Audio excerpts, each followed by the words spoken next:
নমস্কার। আজকে যে লেখাটি পড়ব অ্যালবার্ট আইনস্টাইনের উক্তি।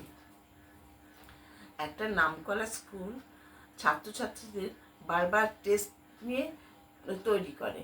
তারা মাসে 3-4বার টেস্ট নেয়। তার ফলে ছাত্রছাত্রীরা পড়াশোনা খুব চর্চার ভিতরে থাকে এবং কখনো কখনো তাদের সারপ্রাইজ টেস্টও হয়।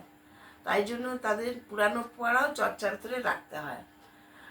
পড়াশোনা কম করলে বই থেকে ছাত্রছাত্রীরা অনেক দূরে চলে যায়। তাদের পড়াশোনার গভীরতা তাদের মধ্যে ঢোকে না।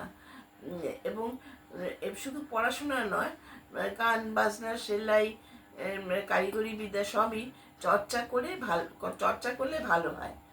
একটা ক্লাস শ্রেণীতে প্রথম একটা দুটো ছেলেই জিনিয়াস থাকে।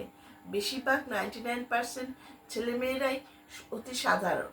তাদের চর্চা করেই পড়াশোনাটা এগিয়ে নিতে হয় এবং সেই জন্যই নামকরা স্কুল প্রতিটা ছাত্রছাত্রীদের বারবার পরীক্ষা নিয়ে তাদের তৈরি করে এবং এই তৈরি করার জন্য ওই 99% ছেলেরাও পড়াশোনায় ভালো ছেলের মতনই রেজাল্ট করে।